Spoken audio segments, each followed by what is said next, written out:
Welcome to Heroes of Healthcare, an HCP Live segment highlighting a healthcare professional who is going above and beyond in their specialty. Today, we will feature Dr. David Hill, who is a member of the Lung Association's National Board of Directors, serves on the leadership board of the American Lung Association in Connecticut, and is a practicing pulmonary and critical care physician with Waterbury Pulmonary Associates. Dr. Hill is currently on the front lines, working 13-hour days nearly every day to help patients in the emergency department who are battling or suspected to be battling COVID-19. Hill works tirelessly to ensure that patients are getting the proper care, all while maintaining his own safety by wearing PPE and practicing social distancing when he is outside of work. His city of Waterbury, Connecticut is still seeing a surge in cases, with 1,523 confirmed and 128 deaths as of May 10th.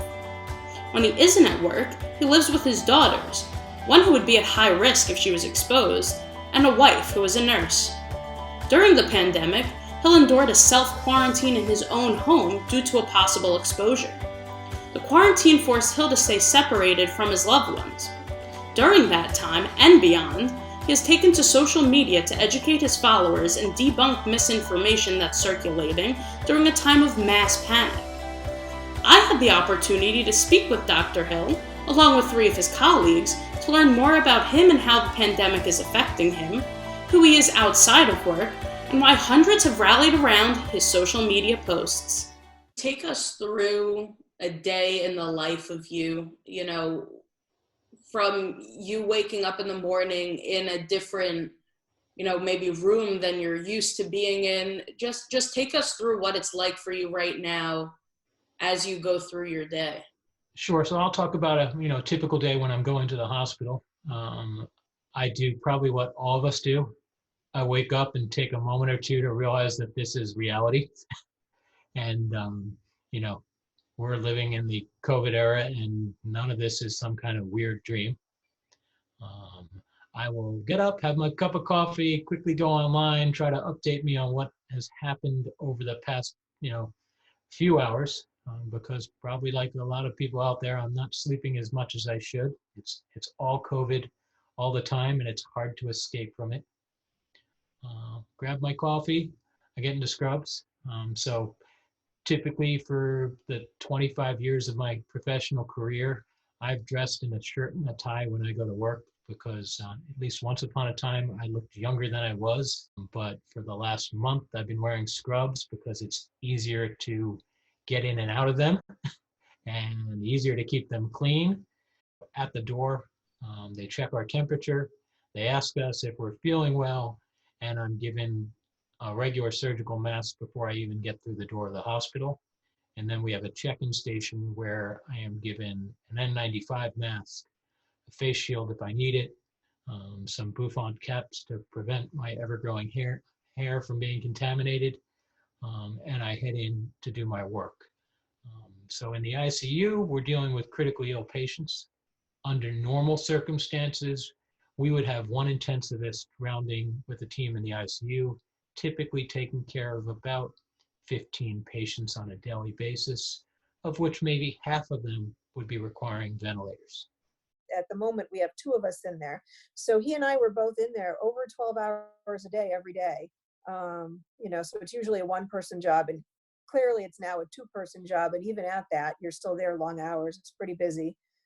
We have amazing nurses and respiratory therapists, and so I have to say it's not a negative place. It's still pretty positive, and everyone's working very hard. We've divided into a couple of teams to try to keep our own staff separate. So if somebody is exposed and has to quarantine, there's a backup to do the work, at least for a couple of weeks.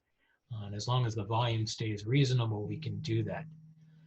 We see the sickest patients first. We have a residency program, so we're still working with trainees.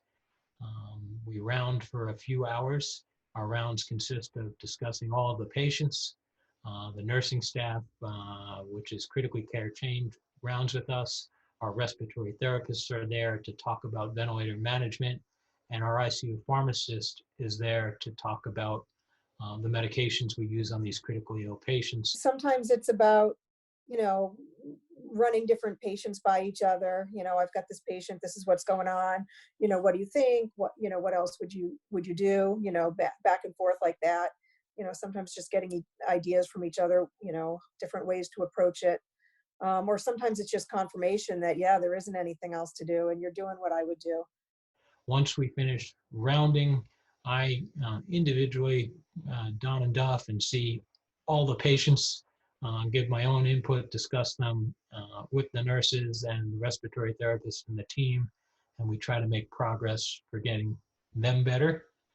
We'll talk to families. Typically now that's a telephone call. We're establishing some video technology with iPads, both to allow family members to FaceTime with their loved ones if they're able to communicate, and also to allow them to put a face to their care team, which helps. He definitely is calm. He's not excitable, even, when, in the middle of anything, when anybody's coding or something's not going well. He's always calm, methodical, thoughtful in terms of, having, laid out what the plan should be or where we're going from there. It's been one of the biggest challenges. He is in the ICU 6 to 7 days in a row, 13-hour days, where he has to be in all of the protective gear. And, he goes home absolutely exhausted, but while he's there, he puts every ounce of his energy into working with these patients and with his colleagues. That must take some type of emotional toll on you. I think there's an incredible amount of stress on the healthcare team. I frequently get messaged by people who trained with me in years past asking what our protocols are, how we're dealing with the stress levels. There's an added stress because all of us who are taking care of COVID patients are concerned not only for our own health, but we're concerned that we might bring the virus home to our loved ones. So, my youngest daughter has some medical problems. She would be at risk should she get infected. My wife and I are not as young as we used to be. Both of us would, in theory, be at somewhat higher risk if we were infected. So each of us who leaves the healthcare setting has to be concerned about that. We have our own decontamination protocols we go through, bringing changes of clothes or changing in a separate area when we get home, showering. For the past month, I really have been separating myself from my family. I'm sleeping in a separate bedroom. We try to keep our distance when we're at home. And that just adds to the stress of dealing with this on a day-to-day basis. There was a period of time where he had to be in quarantine himself after he had an exposure to COVID-19. And so he needed to be isolated in his own home. And I know that was challenging. He's so close with his family. He loves them so much. And I think it was very challenging for him to have to be apart from them, and the anxiety and stress that goes along with just the worry that as a healthcare provider, you're going to be exposed to COVID-19 and then inadvertently expose someone that you love. So I think that takes a toll on all of us, but it certainly did with him, and certainly that period of time where he had to be, isolated within his own home. Now, are you talking to your family about any of this, how it feels for you? Are you, using your online community to just vent about what you're seeing? So I think I use it to vent, also to educate. The kind of information technology age is fascinating.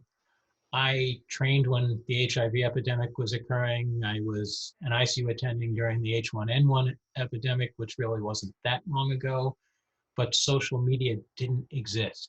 So now you have Twitter and Facebook and YouTube, and there's a tremendous amount of information out there. Some of it isn't valid. Some of it is just wrong. People misinterpret medical information and then try to adjust. And I think the stress for society in general, everyone is sharing their pet ideas for what you can do to not get coronavirus, whether it's what you eat or how you drink or how you breathe at home. And I felt the need to go to the community and share sort of the scientific facts, what's real, what you shouldn't have to worry about, and try to calm down some of the concepts that are misinformation. So in this age of mass information, kind of as you put it, you want to make sure that people are getting the facts rather than flooded with opinions and misinformation. Yeah, it's to a degree, it's exhausting. There is so much circulating, even from people I know and trust and know are very intelligent, and they'll see something and share it, and it's I was just trying to help. And when you kind of talk to them and say, does this make any sense to you? You know, that swallowing water 10 times a day is going to prevent you from getting COVID. Right? Think it over. It doesn't really make sense, does it? But you're sharing it, and then people are reading it, and then they're resharing it. I don't know where he finds the time. You know, he does a lot between the work with the practice, the lung association, his temple, he plays tennis. And I'm like, how do you have time to, you know, even before this, you know, when are you on Twitter? Like, how are you doing this? So I never knew how he had the time. And even now, you know, it's, you know, with us having even less time, depending on where we're at, he still manages. So, you know, I think you know, I always tease him that he has to be cutting back on his sleep or something. I don't know how he finds the time, but he does, and he enjoys I think it just says a lot about who he is, and the passion that he has for serving his community, serving his profession. I think it energizes him, and again, I think it just speaks to his character. You get home from work, you take your scrubs off, and then you hop on Twitter, or, you know. So step one, I decontaminate, I shower, I get into comfortable clothes. And typically I sit down with my family, have dinner from a distance. I do an hour or so of decompressing, maybe streaming something on Netflix with my wife, or just taking it easy. And yeah, in my case, from there, I typically do my social media parade. So I hop on Twitter, and Twitter I use both to keep up on information. There's a huge community of healthcare workers and scientists that are communicating their thoughts and linking to the latest information, both via Twitter, Facebook, and some other online groups. I will look at the news of the day. I refuse to watch sort of the major cable news networks or any of the press briefings coming out of the administration, because I don't think it's a good use of my time, and it's certainly not good for my own personal psychological well-being. But I follow up on those and then try to reinterpret what's being said for the community as a whole. And it's really become a cycle of almost every day there's something in the media that I feel I need to take a step back and give a pulmonary and critical care physician's perspective on what does this mean and how should you respond to it. It's been really complicated. I first posted something on Facebook probably about a month ago, and it was me coming home one night and realizing how hard this epidemic was going to hit, and the lack of seriousness I saw in the community about the concepts of social distancing. And it wasn't because people didn't want to believe it. There was mixed messaging going on. There were people saying it's a hoax or it's not going to be that bad. And my first post went back to what we've talked about. I talked about, you know, training during HIV and having worked as an attending during the H1N1 epidemic. And I said, this is going to be like none of those. And we need to take it seriously. And it wasn't a very long post, but as one of my cousins said, he was like, you know, dude, your post went viral. You know, within a day, it had been shared a lot of times to places around the world. And from there, I said, boy, I have an audience. Let me keep talking about this. So I've talked about ventilators. I've talked about experimental drug treatment. So you have people who don't have the level of expertise that a well-trained pulmonary and critical care physician has, taking care of really sick patients. You wouldn't want me doing your brain surgery. He is by nature an educator, and to educate the public and to heighten the awareness of what is going on in this pandemic. I mean, we always hear, oh, wonderful doctors, wonderful nurses, yay, yay. But I mean, he is giving it down and dirty about what's going on. And I mean, he is in the midst of all of this COVID-19 ICU care. And who could tell it better than somebody like him? You know, I've always viewed that, you know, part of my responsibility as a person is to give back. And this epidemic is unique. It fits right into my area of expertise. So I feel I have to go out there and try to spread truth. A lot of the nurses follow his social media stuff, and I hear a lot of people, you know, thanking him for doing it. A lot of my patients, you know, when I've been doing telehealth this week, which, you know, as you can see, even for me, trying to hook up with 80-year-old people sometimes is hard. But there's a lot of people that follow him on Facebook, both healthcare workers and, you know, our people from our practice that really, you know, find what he's doing helpful. I do share what I'm seeing on the ground, and I do try to counter the misinformation. I could ignore a lot of the things that people share with me, but it's gotten to the point now where people I know well will send me a message and say, I think you need to write about this because I don't understand it. You know, how do you actually catch this? What should I be doing at home to stop myself from getting it? Or what's all this about, you know, ventilators hurting people? If I get sick, do I not want to go on a ventilator? And those kind of questions lead me to say, I need to get this information out to the people I don't know, so that there's some sources of good information that get past the noise. Despite all the physical and emotional wear and tear that Dr. David Hill has gone through both in the ICU and at home, he had some advice to share with those who are putting their lives at risk every day. For the people in training, this will pass. It's, you know, again, I think it's going to be a new world after COVID, but healthcare is an incredible place to work. You know, I look forward to going to work every day, even now, in the COVID epidemic. We work as a team. So many people have each other's back from every level, whether it's the person working in the cafeteria to, you know, the CEO of the hospital. And we work together to try to get people better. That's not going to change. I think for the people on the ground, if COVID hasn't hit your area yet, now's the time to be doing everything you can to prepare. If you're in a hospital that hasn't been hit by this, doing your best to get protective gear for your workers is key. Trying to upgrade your rooms so that you have more isolation and negative pressure rooms to protect patients and staff. Do it now. There's ways you can engineer that. Think about how you're going to upgrade your staff and bring people from the community in, because healthcare workers are going to get exposed, quarantined, and some of them are going to get sick.